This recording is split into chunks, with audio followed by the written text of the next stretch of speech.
humanidade. E os homens, como todos nós, filhos de Cristo, poderemos salvar a humanidade, salvar o nosso município, salvar o nosso estado, salvar a nós mesmos. Meus amigos, esta é a lição que a gente tira do Evangelho. Quando Deus se fez homem, o prefeito é responsável pelo bem-estar. Os vereadores que aqui estão para vir, meu amigo de tantos anos, Garcia, velho amigo, e também a nossa querida vereadora Marta.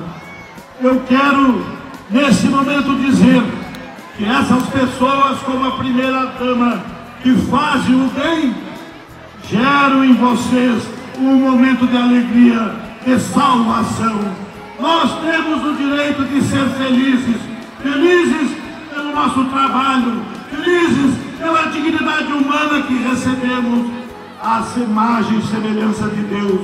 Por isso, nessa hora, eu quero dizer que eu já dei muito por Vilhena, no passado como senador, agora como deputado federal.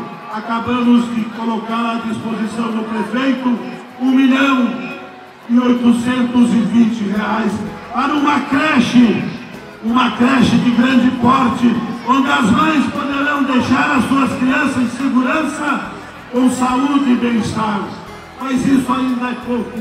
Meus amigos, dentro de nós tem uma força maior, a força do nascimento de Cristo, a força que está dentro de nós, capaz de mudar o mundo para a felicidade de todos. Um Feliz Natal, boa noite. Valeu, muito obrigado ao senador, ao deputado federal Abelardo pelas suas palavras.